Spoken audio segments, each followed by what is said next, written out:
Good morning, students. I am Professor G.D. Padil, Assistant Professor, KKO College of Agriculture, Engineering and Technology, Nashik. The, Today we are going to study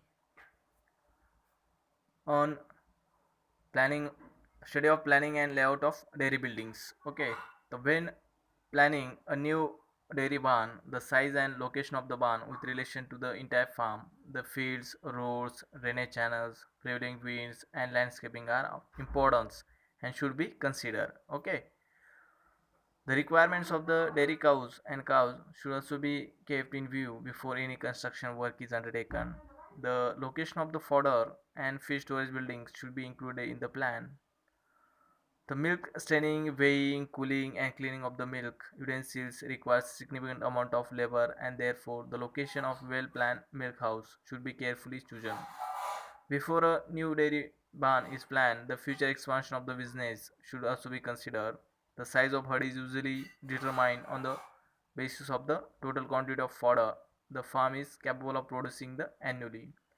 So generally, it is economical to produce fodder on the farm and to buy concentrate from the market, and thus one can afford to have a large size herd than if the farm itself had to provide all the feedstuffs. Okay.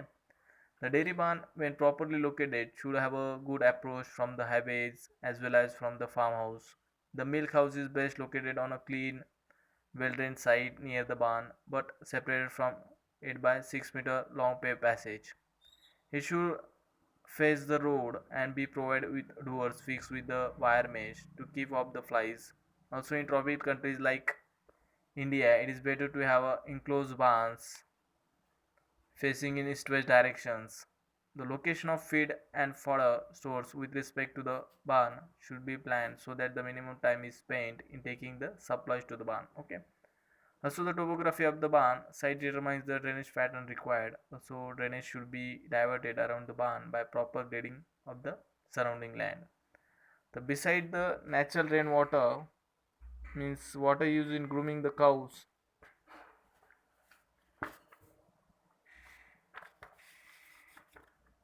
Okay, and cleaning the barn and dairy utensils has to be disposed of. Also, it is desirable to have a paved approaches to the dairy barn, as this prevents stagnation of water and unhealthy surroundings.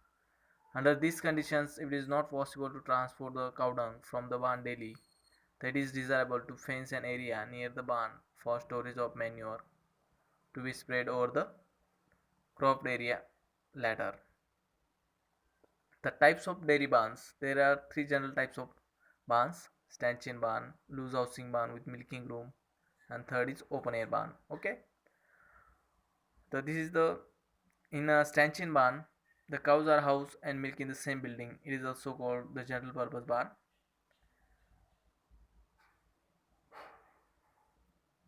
of the cow house system arrangement. Okay, the stanchion barn. This is the stanchion barn. The cows are housed and milked in the same building. It is also called a general purpose barn of the cow house system and system of arrangement. Okay.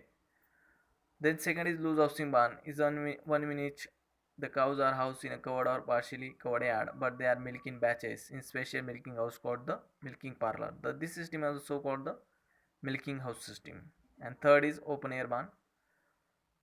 Does not have any cover. The cows live in the fields and they are fed and milked there. This system is also known as loafing barn system, and it is not common on a well established dairy farms. Okay, so this is the stanchion barns also. So this is loose housing barns. The number of cells provided to cattle. Okay, so this is the loose housing barn. I mean generally one in which cows are housed in a covered or partial covered area, but they are milked in batches in special milking house called the milking parlor. Okay, the stanchion barn. The stanchion barn offers several advantages over the loose housing barn. It is a common type of barn on modern dairy farms having large herds. The large number of cattle can be handled in one barn unit. Also, individual feeding and management of animals are possible in stanchion barn. For 8 or more cows, a two-row barn with either face-in or face-out arrangement may be selected. The face-out type barn is preferred for milch animals and also whenever the barn is to be enclosed. Okay, and this arrangement is important since most of the jobs are done from the rear of the animals and provides easy supervision. Okay, The generally face out type barn is preferred for milch animals. Okay, also for this arrangement is generally most important for provides easy supervisions, so easily supply the feed to animals. Such barns are commonly built to 10 to 11 meter wide with sufficient length to accommodate all the animals. By keeping the central drive sufficiently wide, the farm tractor with manure cart can be driven along to collect the manure from the gutter. Okay. Also, manure alley can be limited in the facing type. Since the open space outside the barn can be used for the purpose. This gives a saving of about 20% floor area of barn as compared to face out type. Okay. So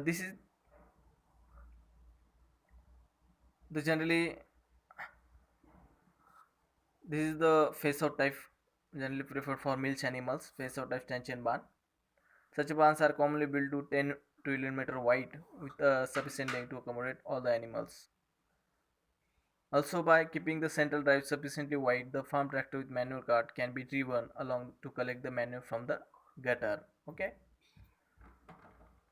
Generally, in manually, okay, can be limited in the facing type. So this is the facing type. Since the open space outside the barn can be used for the purpose. Okay, this gives saving of over 20% floor area of barn as compared to face out type. Okay. The maximum length of barn should be restricted to 40 meters so that nearly 72 cows can be housed in one barn unit. Okay. The floor of the barn should be made of either cement concrete or first class brick laid in cement mortar to secure the cleanliness and permanency. So besides providing a satisfactory floor, the daily removal of manure and provision for effective drainage are essential to keep the cows clean and surroundings healthy. Okay. The gutters in the stanchion barn are usually 45 cm wide and 50 cm deep. For an unrestricted flow of drainage water, a minimum slope of 2% should be provided so that gutter may be drained into manure pit outside the barn. Okay. The small semicircular drain is usually provided at the bottom of gutter on the outside to allow urine of drain off easily. Okay.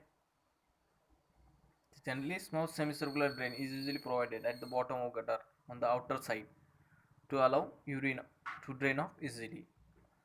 Also, cow stall is important in stanchion barn. The finish for the floor should not be such that the animals can sleep on it. The surface of the floor may be left rough, but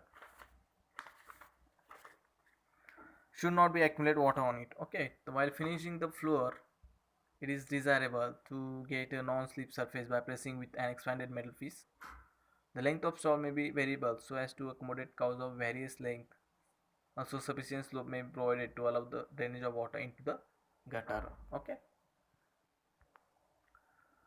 So this is the mangers. The mangers used in barn should have width ranging from 75 to. Okay, thank you.